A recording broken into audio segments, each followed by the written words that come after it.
Okay, Excellent. so, it's 1959, I'm looking back. The thaw is actually a Russian term to talk about Khrushchev's reign. In January 58, it was decided as a 2-year exchange agreement between Russia and America, cultural, scientific, technical and education.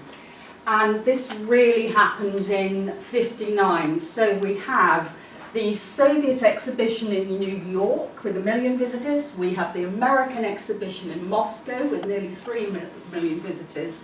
And more fantastically, we have the Khrushchev visit for 13 days.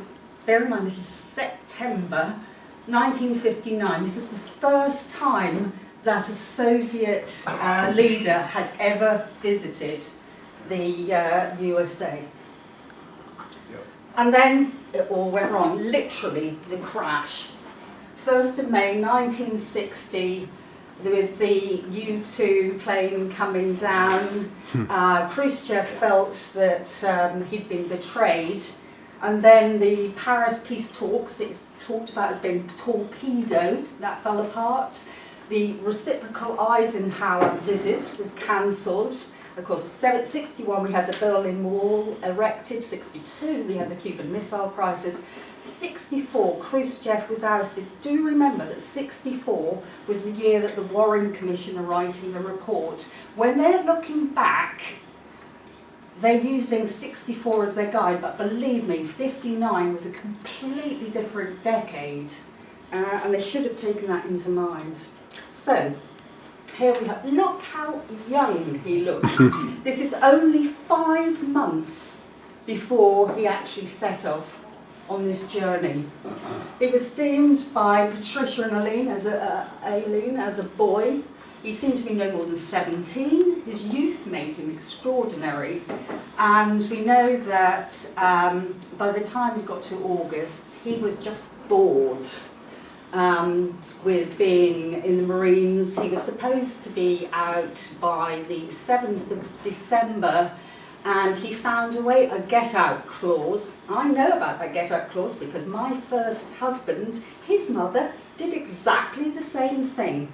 She came up with a concocted story to get him out, as did Marguerite and the Nose. A sweet candy jar had fallen on Marguerite's nose the year before in 58, and they managed to put through, this is an impressive amount of, remember, I'm a document lawyer, an impressive amount of paperwork they had to compile. Anybody that could get through that amount of paperwork would surely get out of Russia.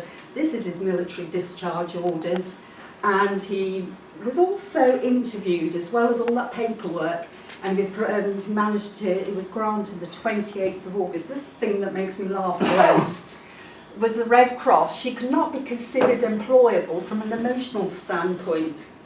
Was she ever? So, what does he do? He goes to get his passport.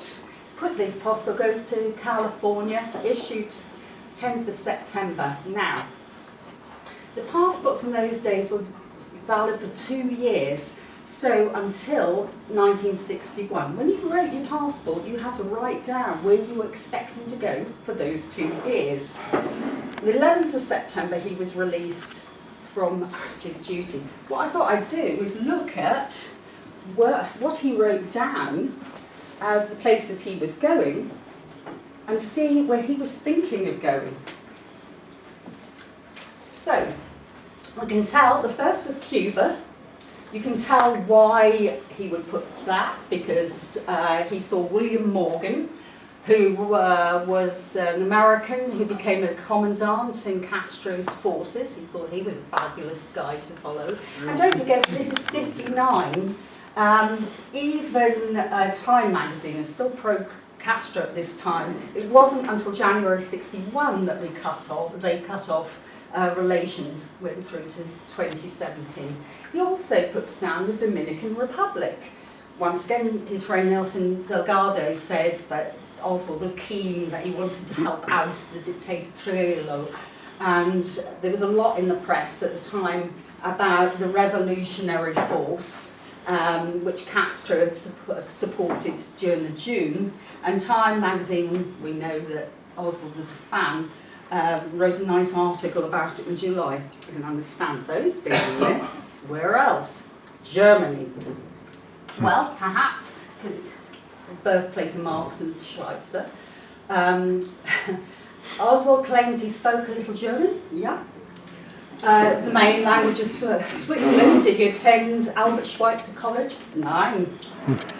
But more importantly, it's the gateway from west to east Berlin. This is the most common defector route. Now, this is his notebook. He's got West Berlin, FRG, Federal Republic of Germany, Tempelhofer Dam. That is on the Berlin Underground, the way that you would actually get into East Berlin. So I thought, wow, but perhaps he could have flown from LA, where he was, to Berlin. So I Googled that, and what came up? The Oswalds. What? This is Gert, this is Marjorie. It just happened he's a filmmaker about to fly direct from LA to Berlin. So you could certainly do that flight, but it was about just under $300, quite a lot of money at that time. So yeah, he put that he was going to attend the Albert Schweitzer College, applies in March, sends off his deposit, there's his application. The original date, 12th or April to June, which was later amended by the college. That's what the building looks like now. I'm not going to go into the annals of all about the Unitarian and all the rest of it. What nobody else has ever mentioned is this. He only paid his $25 deposit. Nobody ever mentions the fact, and if I take it from the ad at the time, he still had $908 to pay. Where he's going to get that money from, they never followed it. Nobody's ever written about that fact. Marguerite was informed in 1960 the deposit would not be repaid because it only barely cost their administrative costs. As we know, it never turned up. He also put down he was going to attend Turku University. There's no evidence that he did. There's a picture of it at the time. It was one of the 2 summer schools in Finland that did he could have applied for. It had free tuition. It would have been cheaper until 2017. And if you applied, it was awarded on your application letter. So in my opinion, had he applied, he would have been accepted. So why summer schools? Well, he only had high school equivalency, which he got through the Armed Forces Institute in that March, which meant that obviously he could apply for summer schools. But he was still in the military reserve until the 7th of December. The only way you could really legitimately get out of the country, because he was supposed to be stateside, was saying that he was going for higher education. Is that a ruse? It probably is. Let's trace him on his journey. California, Texas, Louisiana. Leaves LA, we're presuming by bus. It takes about 28 hours to get there. 2 a.m. on the 14th, he arrives at Marguerite. He also has to register at the Selected Service Board. On the 15th, he spends the day with Robert Varda and the children. That is a photo taken on the 15th. He's holding his niece, Kathy. 16th, he goes back to Marguerite's. Obviously not worried about her nose whatsoever. He loans, in her terms, Marguerite $100. He then exits and says he's off to be a shipping clerk. Farewell. Bus, we then presume, he's done it before, it takes about 10 hours to get to New Orleans. He visits the travel consultants. Okay. Right.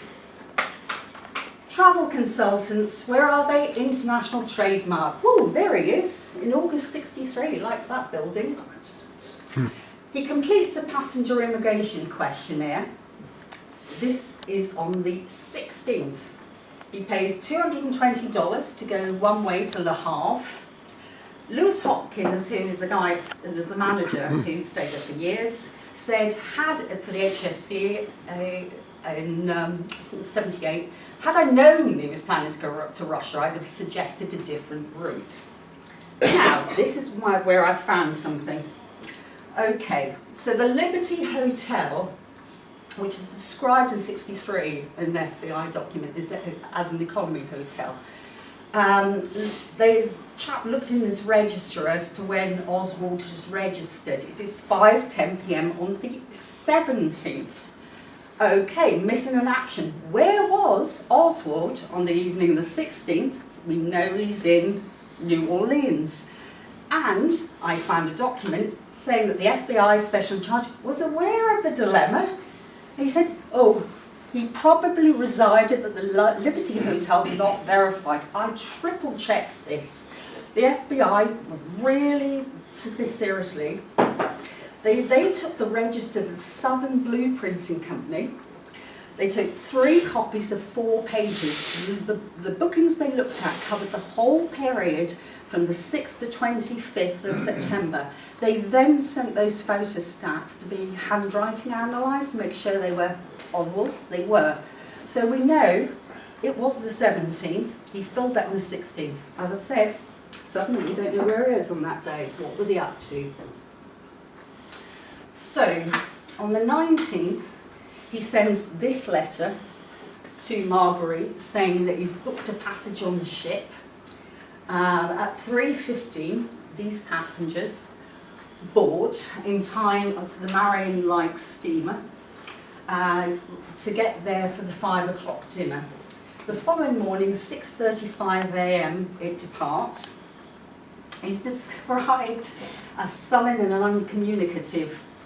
He was a teenager. All teenagers are sullen and uncommunicative, I'm sorry. And he tells them that he's going to attend school in Switzerland. Okie dokie. Now, what did he take? Okay, so we know he took 1 suitcase, according to his family and the passenger questionnaire. A few clothes, according to Billy Joe Lord. Mein Kampf and Das Kapital. A book borrowed from Martha's church, which he never returned. And a grey suit bought in Japan, 1957, later worn to his wedding, which has got his name embroidered in yellow thread. I thought Paul would like that detail. Yes. The Warren Commission described it as poor fitting, but this poor fitting suit sold in 2018 for $15,600. Mothballs free of charge. So they finally got to France on the 5th of October at Dr. La Rochelle, and Billy Joe Lord, the 18-year-old student, got off the boat. On the 8th of October, 6:30 a.m. at Dr. Quiquerand, and finally got to Le Havre at lunchtime, and then the other 3 passengers embarked. Now, I thought this was interesting. I'd missed this for all my years. Lee had shared his travel plan with Patricia McMillan Johnson on the 18th of November 1959. They'd spent hours talking, and he told her he expected to fly from Le Havre, but didn't realise there wasn't an airport there. Don't forget, that's as far as he got with his prior booking, just the Le Havre. The Paris airport is 134 miles away, so he had to decide where he was going to go from there. So, what do we know? France to England. I've put these are actually the stamps from all the passports, etc. So, we're presuming that we know he took the boat from across to Southampton. Chris Mills, who used to be part of DPUK, got this fabulous research way back in about 2000, that the ship had anchored at the Cowes Roads and small tugs were sent to collect the passengers and small items of freight. So Oswald would have been on the Southampton mainland at either 7:50 p.m. or 8:40 p.m. Now, Claire's Southampton immigration, we don't know the time. And there's an assumption that he boarded, this is a train from the time which went from Southampton to Waterloo. We don't know if that was the 9th or the 10th. And we don't know where he stayed the night of the 9th. But what I can tell you, it was a heat wave. 1959 was a drought year. England reached or exceeded 21 degrees, sometimes up to 33 degrees from September to the third week in October, all the way through this journey. It started out as 23 degrees, when we got to Fort Worth it was 37 degrees. When it got to Southampton it was in the high 20s. So, London to Helsinki, this is the controversy period here. People think that the CIA didn't ask to look at the manifest. They did. And they were informed that the documents were destroyed in April 6, 1960. What the Warren Commission wanted was for Oswald to be able to arrive in Helsinki in time to apply for a visa at the Russian embassy before it closed on the 10th of April. Now, Chris Mills supplied some timings and alternative flights, but quite honestly, they are irrelevant, because even if you got there, you wouldn't be able to get into, it's too late. So, now we know more than this now, so let's just move on from there. So then we get, this is where it all went wrong, obviously. Late June '64, the Warren Commission. This is the man I'm holding responsible for 60 years wasted time, Abram Shays, who was a lawyer in the Department of State. So, June 1964, they'd finished with the witness testimonies and the meetings. They're now writing the chapters for the book. And they planned, we know from HSC, to publish before the Democratic Convention on the 24th of April. So they're rushing it at this point. And they're revealing information which had originally been supplied in November '63. And they get to this stumbling block. How could Oswald received his Soviet visa so quickly? They want him to have applied for it on the 10th of October, because if he applied for the 10th of October, that makes it more acceptable. So, Rankin asked Helms, who asked the Department of State, I've looked at all this paperwork, for as much statistical data as possible. Now, I've got an A-level statistics. I love statistics. But instead, supposition.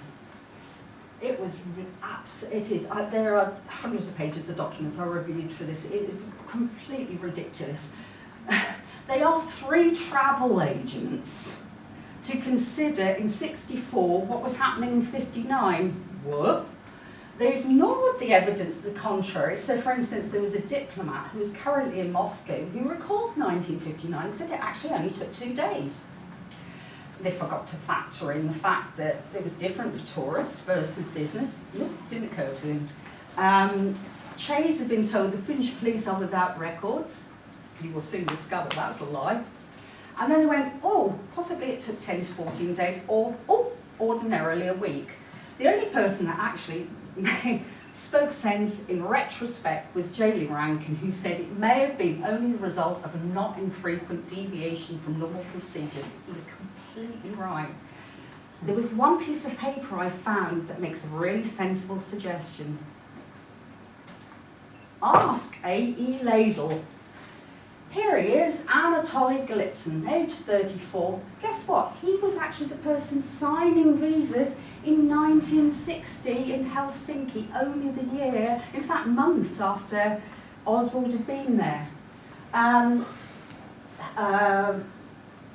He actually defected the December '61 via Helsinki at the American Embassy. From there he was flown to the US via Stockholm. Now this is the guy who was loved by James Angles, the most valuable defector ever to reach the West, and by the UK, because we awarded them the CBE, even though he reckoned that Harold Wilson was closely related to the KGB at the time. So the question they should have asked was, well, firstly, put down your vodka. Would your embassy have been open for visas on Saturday, 10th of October 1959? I suggest yet, because all evidence shows Soviet embassies closed at weekends. So that whole point of trying to get Oswald there for the 10th, he just needed to ask him, and he would have said, no, we didn't ever open at weekends, so it's pointless. But Oswald couldn't have come to the embassy then. So my other thought was, why didn't Oswald actually defect while the Soviet embassy in Helsinki himself? Because he would have saved himself hundreds of dollars if he'd done that. Okay, so let's look at what they were told by our UK legal attaché Bates, who supplied information to the FBI, 8:55 a.m. on the 21st of November. And he tells them the only direct flight on that day arrived Helsinki 23:33. Sorry, this is in pink, the stamp, so it doesn't reproduce very well, but we know I've got the stamps from when he left Heathrow, got the stamps from when he got to Helsinki. If you think that Oswald didn't know about Helsinki, I have scoured lots of newspapers from California and Texas at the time, masses of stuff about Helsinki into Russia at the time. It was a common way to get there. He would have been aware of it. All right, so let's follow that. Finnair Flight 852. Okay, I am now probably the leading authority, having spent several weeks on this, on Finnish aviation history. I've translated it from the Finnish. I could write a book on it. It's 10.6 miles, Vantaa Airport. The first person to actually arrive at that airport was our own Prince Philip, when he arrived for the opening of the Olympic Games. Now, 1964, 1st of July, Helms goes, oh, surely Oswald couldn't have cleared customs 23:33 and got to downtown Helsinki, which he said at that time was a 25-minute drive away, by 2400. So, he sent an inquiry via Pan Am, saying it was just a statistical inquiry. Remember, I love statistics. And he was told by them to wait a week. Never got back to him, actually, because the airport's so busy. Now, why was the airport so busy in 1964? I discovered this guy, it's a name, Kalevi Kayanen, who's a travel agent, was running cut-price vodka tours. So it was so cut-price, he was taken to court by his rivals. So 64 shouldn't ever be judged by 59 standards because it was a crazy, plus they had an extra an extra week's paid holiday at that time. That's another reason why there's more traffic. Okay, so what I'm saying, so if you're basing stuff on 64 on, the research is going to be skewed. Put yourself where the time. Okay, so this is one slide. This took me 1 week of my life to try and construct this. I wanted to know how quickly could he have actually cleared that airport. This is a picture of the airport. See how small the building, it was actually, they referred to the clearance area as a shed. So I started, because it's great to get information with air crashes. There were two on these planes from Finnair, 61 and 63, and the number of people aboard. One, of course, was down to pilot error. And then I realised the flash of inspiration. They were using Douglas DC-3s. They only had 21 regular passengers. They only had 2 runways. Maximum 2 DC-3s. Maximum people who could have cleared customs at any time would have been 42 passengers and 6 crew, 48. Remember, this is 11:33 at night, off-season October. Oswald's only got 1 suitcase, and you used to pick up your suitcase, see how close it is, walk a few yards, and then clear customs. I reckon there were only 20 people. How quickly could he have cleared customs? I reckon 15 minutes. Now, I wanted to make sure, I didn't want to just say to you he got in a cab. So I looked, finished, and I found a person just as sad as myself, and found out he'd done the history of taxis at Helsinki Airport. I give you. This is a picture of the cab routes at Helsinki Airport. And it's even better. The airport didn't open until 52, but these cabs actually started in 1951 because they had to transport the construction crew from jails because the people that constructed the airport were drink drivers. Oh, really? You could not make this stuff up. So from 52 onwards, they were transporting staff and passengers because there are only 250,000 cars in Finland, so the staff didn't really have cars as well. So these were a regular thing. Now, Oswald coming out, one suitcase, okay, Finnish is only spoken in Finland, but how to speak Finnish? Taxi, there you go. Hostel, okay, well, hostel is hostel. There's a problem with hostel if you wanted to go to a hostel. I spoke to the University of Birmingham's world expert on hostels, sadder than me, and there was a 10 o'clock curfew. Even if we got in that taxi and said hostel, the guy would have gone, they're closed, mate, you know. Hotel is pronounced hotel. Now you need a hotel that's going to be open at that sort of night, even if it only takes him 15 minutes. I think it could have taken less to get through. I think that's how come he arrived at the Torney, because they needed the hotel that was going to be open at that time of night. So here we are. This is how this beautiful, this is from Ian Griggs' article here. Griggs was here. He visited and learnt the register was lost in the 70s with a change of owners. So they wanted to know how did Oswald book in it 24 hours, and I'm saying actually he didn't. I'm now thinking at 3 o'clock this morning, he could have got there by 12:10. It was, even today, it only takes 22 minutes to get to the hotel. Imagine it at 11:30 midnight. It's still the same road system, 17, 18 minutes. He could have got there just after midnight. Now I know this, I used to, believe it or not, have a computer company in the late 1970s. With the introduction of computers, it was common for hotels to book in guests arriving during the night. They would put them down as 24 hours to make sure there wasn't any confusion as to how many days they stayed there. The fact that it actually says 2400, not 2405, not 2359, makes me believe that is the case. And Helms, all he had to do was to send a consulate staff member and ask them in June 64. He never did that. I think, as I said now, I believe he probably got there shortly after midnight. Da! You know, Ian Griggs said there was nothing there. Yes, there is. I've got this. This is in the Finnish FBI. Legally, is not allowed to be released for 60 years. That's the day.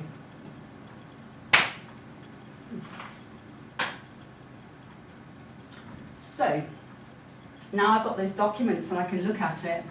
Ian Griggs said it's well documented Oswald spent one night at the Hotel Journey. It was room 309, today room number 308. He didn't, he spent 2 nights there, Ian.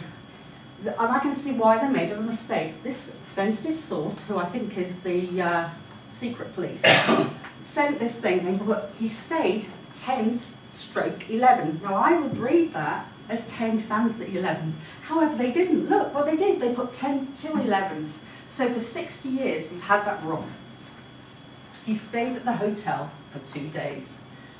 And then he goes to the Klaus Kirky, stays in room 607, now renumbered.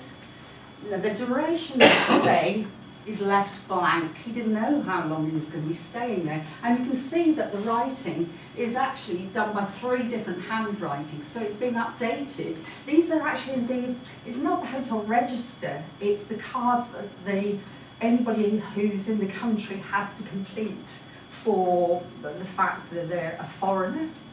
And that's what the Finnish police have held on to for years.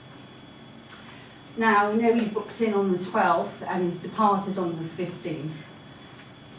This is Ian Griggs' map in 2000. I can only believe it was geography, because they're all so close to each other. It's only half a mile to the station and there's only 300 yards between the hotel, and it's close to the Russian embassy. Also, I mean, even though today the price is only £114 as an off-season price, so it's not perhaps as expensive as you would think the hotels would be. And I'm fully aware that at this time there were lots of affairs and events going on in Helsinki in '59. So I wondered if perhaps the cheaper hotels were full of like construction workers, etc. And perhaps you couldn't book in even if you wanted to. So now I love Finland. I actually worked with the embassy in Finland in the 1990s, and I promoted Saab, various other companies, including Finnish licorice. Who knew? So I thought I'd write about Finland. Obviously, it's got an incredibly small population at this time, 4.5 million. It only finished paying all the reparations in 1952. So it's still building itself back up again. Now, the main trading partners, as I know, are UK, then Russia. This is the scariest thing I think I've ever read. NATO considered it an area not worth defending and not possible to defend, so planned to bomb its airfields with nuclear weapons to deny the enemy their use. So had, in '62 that happened, Finland would have been bombed to places. The Finnish mapping service, meanwhile, had given the UK 100,000 unpublished photo maps to help them. And whoa, Scary Powers had one of the maps to show him where to land. So that not only did the crash sour things with America, it soured relationships between Russia and Finland at the time. You can imagine why President Kekkonen had this pact of active neutrality to try and stop this happening. Okay, so we know that Oswald in Helsinki on Sunday.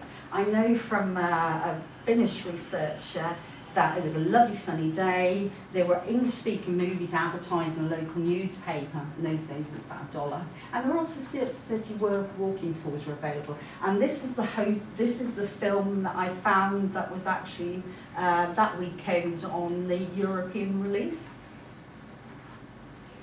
Right, Spy the Lie. How much money did Oswald have? Really comes down to, did he have $1,600 when he started off? And the IRS, excellent.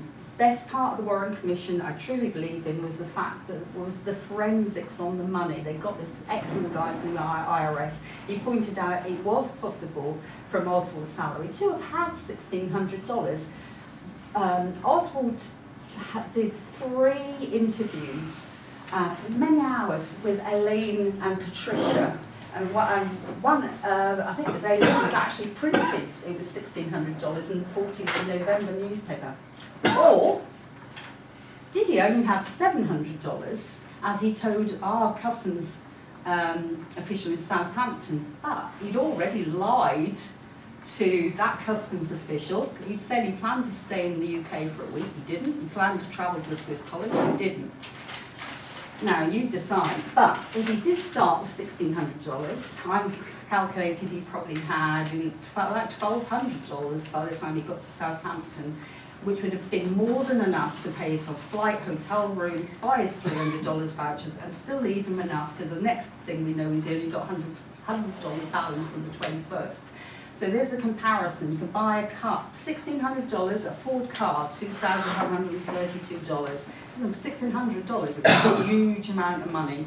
Gas is only 25 cents a gallon, so travel was pretty cheap. I suddenly realised that actually I did have a price for how much hotel rooms were. The Hotel Berlin, which you know about, what a glamorous, gorgeous hotel that was actually only $3 a night. And remember, I've got this guy with the World Authority on Hostels. The UK at the time, we were only paying 3 shillings per night to stay.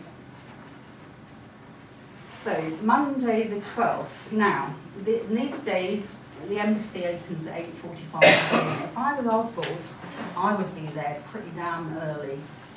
And you're in this chicken and egg situation. You can't get a visa without proving where you're going to stay. So if you're a business tourist, you have to have letters saying that you're going to stay with people. If you're just saying if you're just going to be a tourist, just sent off, you have to get a tourist package, you have to get the accommodation, etc. On top of that, you had, because of the currency regulations at the time, the money you had to actually be transferred into Finnish currency. So you also had that to deal with.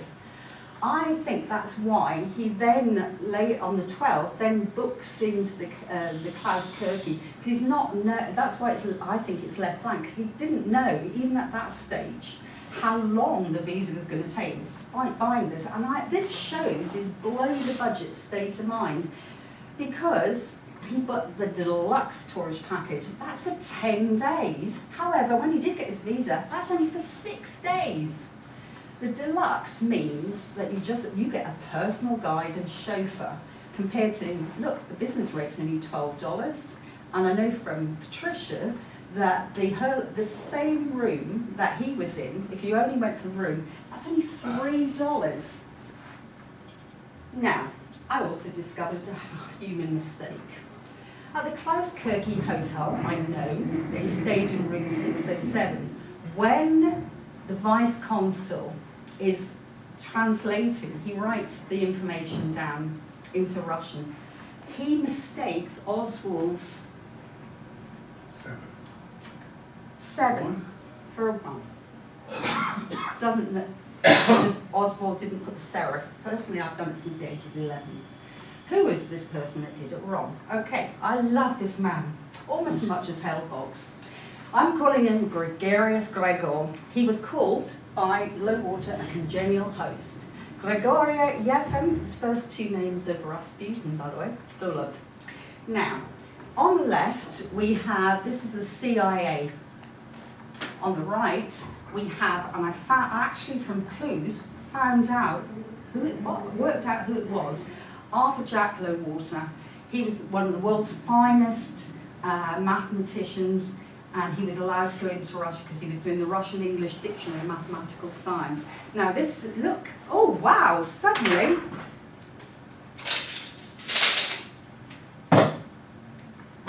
now if you ever wonder why Oswald varies in height, because people cannot judge heights. They do not carry these around with them. They are not good at judging weights. To seeing people, they're talking just about Gregor.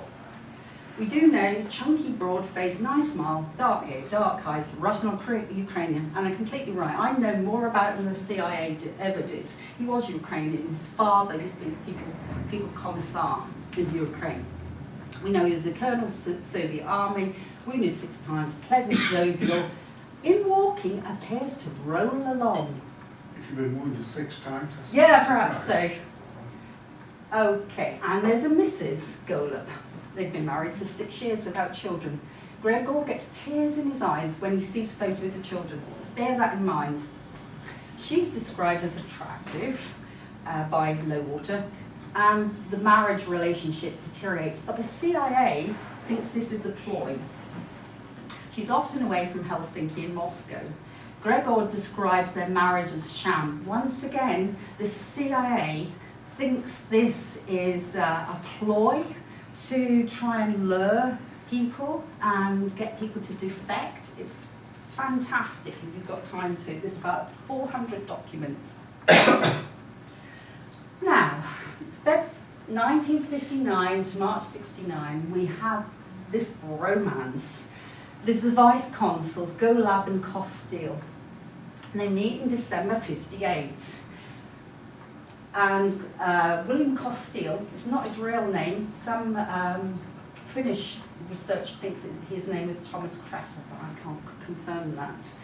Anyway, his predecessor had nothing to do with the Russians, but Costile, on the 18th of February, meets up with Golub for a 3-hour lunch.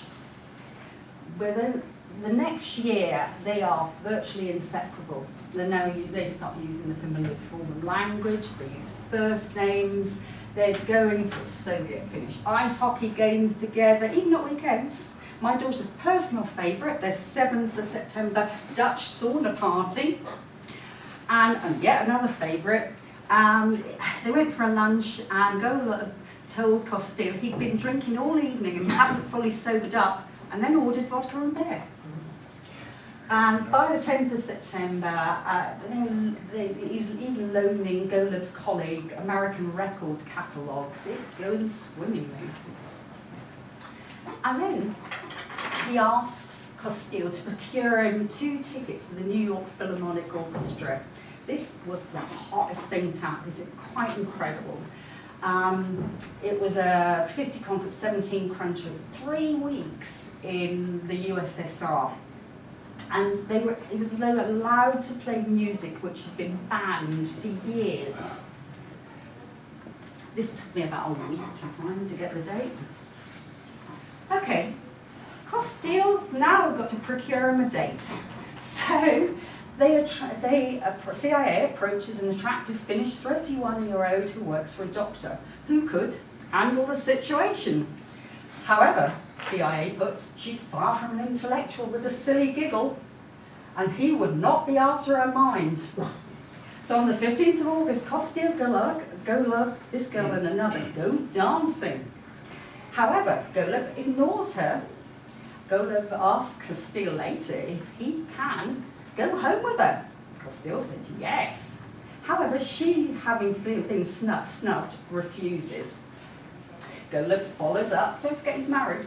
Several phone calls later, after an intimate dinner in his apartment, he leaves her in his bedroom and gives her his wife's pyjamas. Goes out the room, on her return, she is naked, and he exits saying, I just don't work that fast. He then gets involved with A.E. Pawnee. Okay, so this is the Redskin program was the intellectual travellers program. Anybody that had a legal right, who was bright and intelligent to get into Russia, they were going to try and recruit as a spy. You will notice that Pawnee obviously is a Native American name, so where that came from. Now this woman is in Russia as a Fulbright student. After Senator Fulbright set up, has been still going, very bright people, the Nobel Peace Prize winners, Pulitzer Prize winners anyway. A political historian, I translated all this from the Finnish, actually tracked this woman down to Stanford, but he never names her in his article because she never told her family what she'd ever done. Now she meets him, I think meets as in they planned it, on a train from Leningrad to Helsinki. He's the perfect gentleman. And she starts helping to teach him English. They go for dinners, gift theatre, movies. That's why I wanted the 2 tickets for Leonard Bernstein. And CIA just doesn't know what to make of this. They say, we feel that Golub may be suffering from a father complex. Remember that point. And they go, is Golub sizing her up for recruitment, or is he falling for her genuinely? Is he using the jilted husband act? I think this should be a screenplay, to be honest. So then we get the quickie visa. Bear in mind, all this is happening, and it's crescendos up to September 1959. And Golub says, as long as they have a travel plans and hotel reservations, I can give them a visa in a matter of minutes. So Costille tried that successfully on 4 occasions. And Golub's reason was, since you're allowing Khrushchev, remember Khrushchev's in the country in September in doing his tour, to visit the US, there's no reason that I can't let ordinary Americans come to the USSR. So I was a bit worried about Howard Oswald. And by the way, he is the only person signing visas at that time because his assistant has been promoted and gone elsewhere. So we know it's Golub doing it. So Oswald must have met him, and I did sign the form. And I thought, well, the bromance thing, they used to converse in Finnish, but he spoke Finnish and Russian. However, about this time he was being considered for a New York consulate position. So he was learning English, not only with a proper teacher, but, remember, A.E. Pawnee. And I love this. So all of this is going, and they're trying, CIA is making all these comments. Is he genuine? Is he not? Is he trying to recruit people? What's he doing? And I found this on the routing sheet. Another reminder that Russians are human. Indeed, they were. Unfortunately, Gulab moved to Moscow on the 7th of February 1960. And not long after that, he was replaced, remember, with A.E. Ladle. So, Gregor, gone but not forgotten. Now, at this point, it was midnight one night, and I got that, and I was really missing him. I so loved his story. I wanted to find out if there was anything more I could find out. And I found a report from 1961. Whoa! Golub managed to get a divorce because his wife was adulterous. She had been having an affair with a Soviet army officer in Moscow. He'd gone and married a Soviet actress and claimed to be the father of her 3-year-old daughter, a deed of which he's apparently quite proud. Remember all the comments about how he got tears in his eyes when he saw kids and etc.? It was all genuine. I thought, can I go further? Can I find out who this wife was? Okay. So he married an actress called Ludmilla at the Theatre Gogol, and she did next to nothing. However, her daughter's a big star. Born dates of December 1957, popular TV presenter, 60 films, thrice married, worth a lot of money. It was the anniversary of her death on Thursday. She was only 54. She was killed in a car crash. The driver fled the scene of the car crash. There was thought to be a massive conspiracy theory in Russia at the time. The fact that, obviously, she's the daughter of a GRU colonel. She gets a lovely write-up from Medvedev as how important she is. It was her thing. But later they did, funny-looking bloke, find out who had hit her. Doesn't stop there. At the time of her death, yep, this is our Daily Mirror, the actress who said she had fresh details about the murder of Princess Michael's Russian toy boy killed in mysterious car crash. Mikhail Kravchenko, once again, don't forget, she's the daughter of a GRU colonel. She probably would know certain things. Now, Kravchenko was killed in 10 shots with 2 control shots to his head. He was worth 300, well, just that, the furniture side was worth 300 million. He was found dead in his car in 2012. And there was a lot of controversy at the time because Princess Michael had been seen out so many times with Kravchenko in 2006. However, the 2014 trial, they managed to jail 3 of the professional hitmen. 1 escaped, and guess what? Some of the evidence had disappeared and witnesses had been threatened. So, in closing, Lee Oswald would have been 80 this Thursday. Gregor outlived his daughter and died in 2014, but he has this beautiful granddaughter, Anastasia. And my research shows that unlike all the other Russian and American spies, he was actually using his own name. But at the time, September 1959, 2 Soviet residents in Scandinavian countries were very concerned. They thought 1 out of every 3 Americans was a spy. Okay. That's it. Do you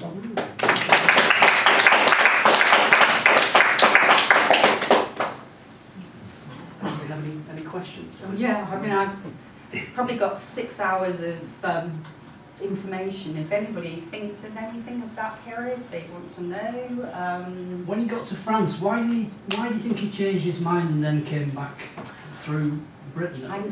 It does seem strange. He was already in France. I know. It seemed far more complicated too. But when you look at Le Havre, I had a genuine picture of 59. It looks, it looks like from the 20s. I don't know, to be honest, how industrial, how good it was to be able to get there from Paris. Yeah. I suggest, if that was me, and I was a defector, I did something very stupid, so I have a lot of, that's why I chose this, I have a lot of sympathy. I took some money and waved my family goodbye and departed. I booked the flight, that's as far as I got. I did not know if anybody was going to pick me up. I went to America, I didn't know if anybody was going to pick me up at the station. Where I was going, I never my parents died not knowing the truth. And I think that's what happened. I think he booked so much, and he must have, obviously you would have travel agents or people to ask at the time, so. Or he was directing that. Well, you can think that, you're allowed to think that obviously, but I think that he really didn't know what to do. Did you find out why he changed hotels in Helsinki? The price. No, well, as I said, all right, if you look at But if anybody wants that particular document, I can send it to you. Be very careful because legally, and it's a 60-year thing, but the law is very dodgy as to whether it's 60 years as from when they did the booking form or 60 years as from when they did the investigation, which means it wouldn't be legal until 60 years from 63. Right, so when you look at the booking forms, you can see that he thought he was actually going to spend the first one for 5 nights.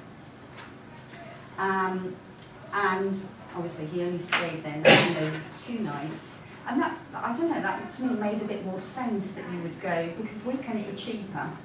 It was cheap, and still is, cheaper to stay at a hotel at a weekend because of the fact that Helsinki has so many businessmen during the week. So I think he must have got this one suitcase and taken that with him to the embassy on the Monday morning. He wouldn't have known really how long it was going to take, and then discovered at the end of the day that and he can't have known, because why would he have spent all that money on 10 days worth of vouchers? He wouldn't have done it if he'd known that he was going to have only a 6-day visa. Sounds a bit naive. He was 19. Yeah. I think he was that naive.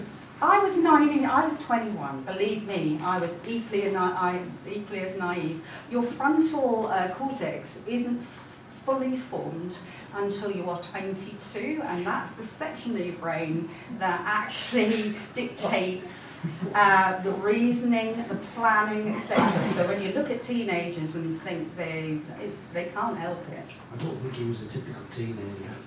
I No, think he was wasn't. a highly intelligent person. Yeah, I think so too. Well above his. Well, he thought he was. That's the point. Yeah.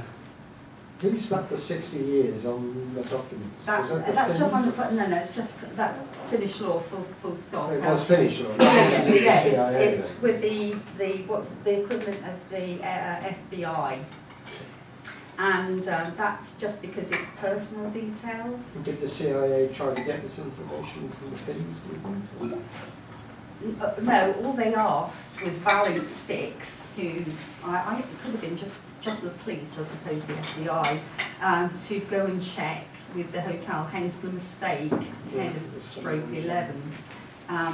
They don't seem to have had a particularly good relationship from all the documents I looked at with the Finnish at the time. Otherwise they would have, Holmes would have asked better questions. So how was that released? You said it was very recently released. How did I find it? Because I spent weeks translating, going through Finnish stuff. I found there was an article in a Finnish newspaper where we showed a tiny bit of the document, and a researcher had, a Finnish JFK researcher, was trying to blow up, and he applied to trying to get more. That's how I know it's the 60-year thing, and they said you couldn't have it. So I thought somebody must have it. Now, what also happens with this paperwork is that the person who got it had got proper legal rights to take in photocopies of it. Was this National Archives or something in Finland? No, yeah, something in Finland. I don't know how. To be honest, I don't know how I managed to find it. I'm proud that I did. Oh, did Oswald tell anyone anything else about his time in the UK? No. No, he didn't. I felt ashamed. I'd never really read Patricia Macmillan Johnson's all her testimony, which was ludicrous of me because she actually did spend hours and hours with him, right till 2 o'clock in the morning. He didn't tell her anything about London. He just said that he was getting to France. So I just thought having to go from Waterloo to Heathrow would have stuck in his mind, negotiating the underground and then the bus from, from the Hounslow West. But then, you know, being in a Which would have country... taken him 2 or 3 hours probably. But, you know, he'd already been travelling for, you know, it took him 30 days. You know that he, you know, the amount of time he was supposed to be away, he couldn't have got there and back in time. You knew that it was pre-planned. There's no doubt about it. Anything else? Yeah. Well done. Well, where did you get the money from? There's a lot of money he had. He was so mean that 9 out of 10 times Delgado said when they went to the cinema movies, which was only $1, he would persuade Delgado to pay for him. That's how mean he was. So that's how he managed, I think, to say it. We know all through his life he was, which I said you can almost see the blow. I'm sure I would have been the same. You know, he spent all that time, he spent weeks and weeks and weeks getting there. It must come to the point where you go, I don't know, I just need to get there. I don't care how much it costs. Yeah. Well, that's how I would have been like. Yeah. Anyway, part 2 is going to be looking at various other defectors that I have found, not only Americans, but some Brits at the same time, and it's quite interesting, their journeys, how they got through. There's a lot of people that haven't, I don't think anybody else has followed. And the part I'm going to be doing, planning to do in Canterbury is, once again, 1959. It's looking at Webster and Petrulli against Oswald, and the differences and what happened, and I've gone really deep into all those documents. Okay. Well done. Thank you very much indeed.